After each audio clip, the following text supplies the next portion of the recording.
विकास परिहार। अभी हम उनका परिचय देखेंगे। विकास परिहार, इनका जन्म 1983 गुना मध्य प्रदेश।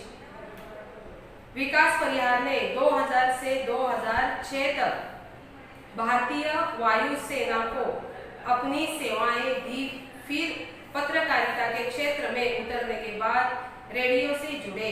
साहित्य में विशेष रुचि होने के कारण आप नाट्य गतिविधियों से भी जुड़े हुए हैं। हाइकू, अभी पद्य संबंधी देखो क्या कहा है। हाइकू यह जापान की लोकप्रिय काव्य विधा है।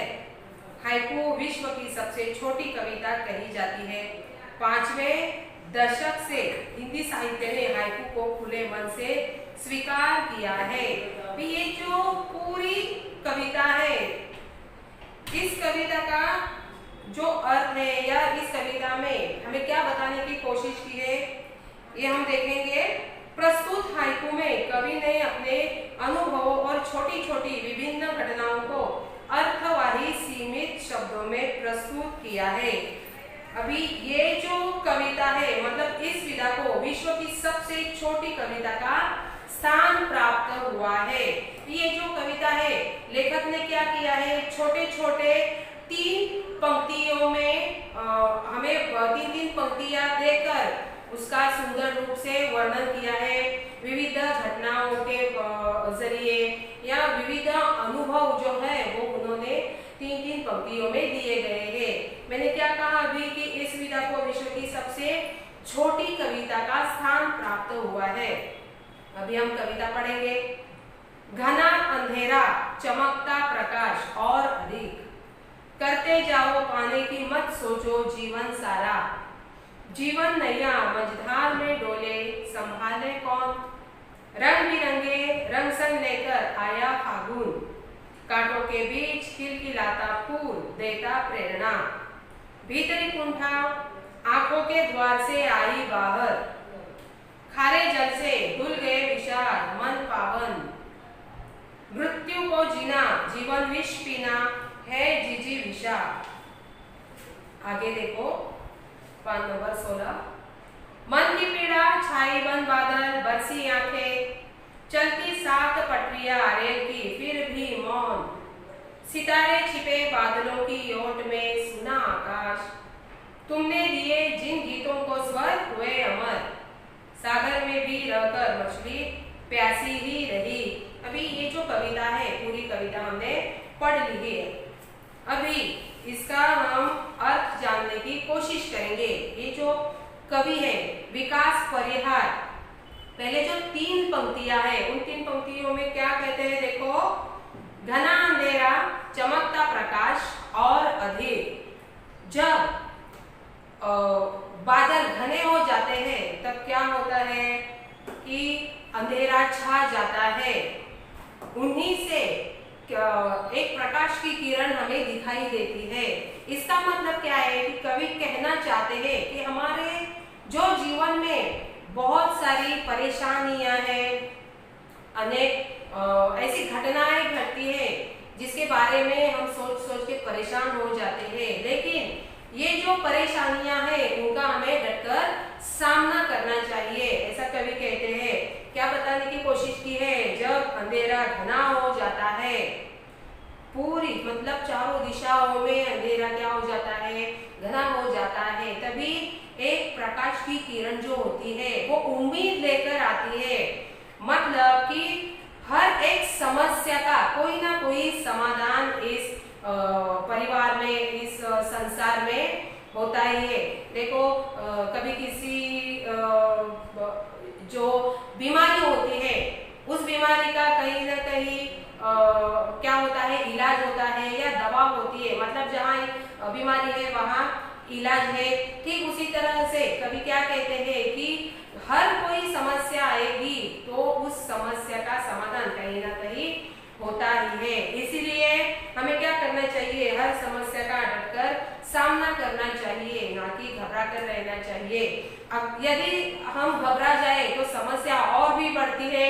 उसका पूरा जो परिणाम होता है वो हमारे शरीर के ऊपर होता है। कभी कभार क्या हो जाता है कि कई आदमी ऐसे ही खाली खाली सोचते सोचते बीमार पड़ जाते हैं, उनका जो शरीर है वो तंदुरुस्त नहीं रहता। मतलब क्या कि हम जो व्यक्ति है वो क्या करते हैं, इन परेशानियों में और अंदर घुस जाते हैं।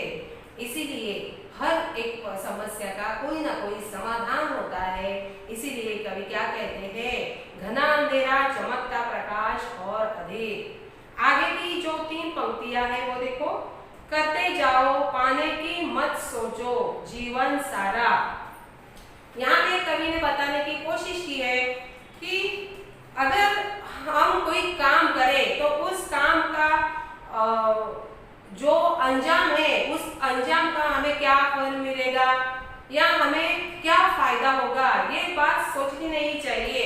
क्योंकि देखो जो अमीर आदमी होता है यदि वो किसी जरूरतमंद आदमी की या गरीबों की सहायता करता है, मदद करता है, तब उसको ऐसा नहीं सोचना चाहिए कि उसको मदद करने के बाद मुझे कोई अच्छा सा फल मिलेगा या मुझे कोई अच्छा कुछ प्राप्त होगा।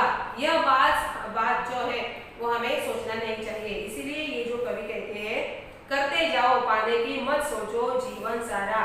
जीवन भर हमें क्या करना चाहिए, कार्य करना चाहिए, कुछ ना कुछ काम करना चाहिए, पर कुछ हमें मिलेगा उसके बदले ये आशा छोड़ देनी चाहिए।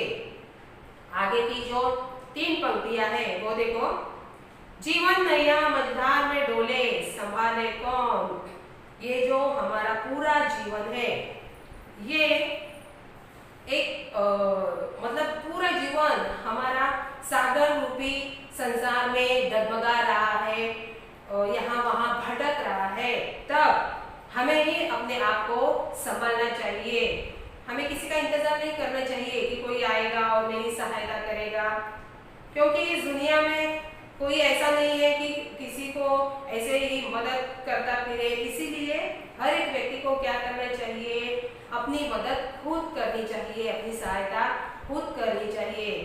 दूसरों के ऊपर हमें निर्भर नहीं रहना चाहिए। कोई भी समस्या हो तो अड़ोस पड़ोस या रिश्तेदारों से या कुछ भी लोगों से हमें कोई भी अपेक्षा नहीं करनी चाहिए। इसीलिए कवि कहते हैं, जीवन नैया समझदार में डोले संभाले कौन।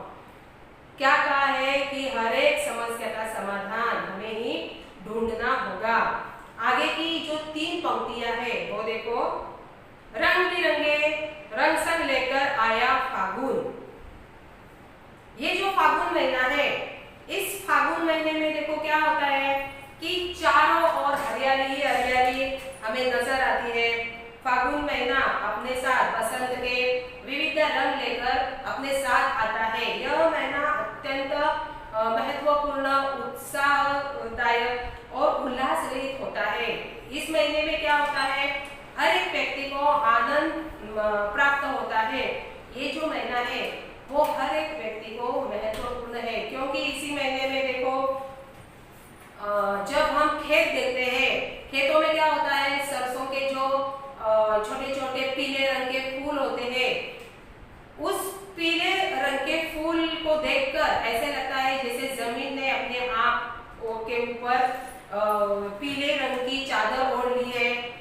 उसके बाद जो अलसी के छोटे छोटे पौधे होते हैं उनमें भी नीले नीले रंग के फूल आ जाते हैं। उन फूलों को देखकर ऐसा लगता है कि मानो उन पीली चादर में किसी ने नीले रंग के छाप लगाए हो।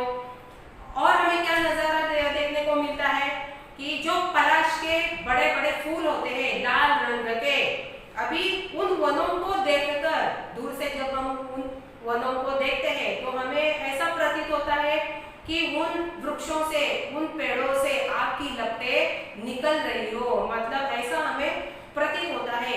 और ये जो फागुन महीना है उसकी विशेषताएं बहुत सारी है। मतलब जो बहुत बड़े बड़े पेड़ होते हैं या छोटे छोटे पौधे होते हैं, उनमें क्या आ जाते हैं, नए नए कोम्पल। कोम्पल मतलब क्या कि जो छोटे छोटे पत्ते निकलते हैं ना पेड़ों से, उसको कोम्पल कहते हैं, मतलब नए पत्ते। वो कोम्पल के किस रंग के होते हैं? गुलाबी रंग के। उन वृक्षों को जब हम देखते हैं तब ऐसा लगता है कि ये जो वृक्ष है, उन वृक्षों ने अपने आप के ऊपर गुलाबी रंग के वस्त्र पहने हैं और वो सज धज के हमें दिखाई देते हैं।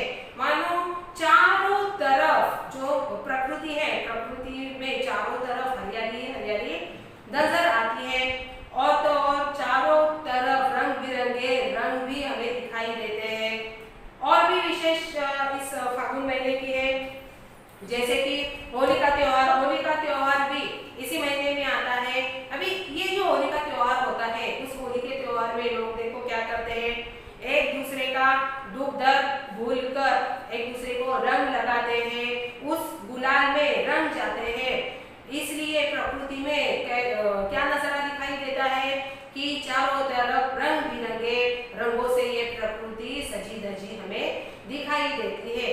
इसीलिए ये जो फागुन का महीना है, ये हर एक मनुष्य के जीवन में एक ऐसा मतलब महत्वपूर्ण क्षण होता है, समय होता है, और उस समय का हमें फायदा लेना चाहिए, या इस समय में हमें क्या करना चाहिए, अपने जो सारे दुख दर्द है वो भूलकर एक दूसरे से साथ मिलजुल कर रहना चाहिए। इसीलिए वे कहते हैं रंग बिरंगे रंग संग लेकर आया फागुन।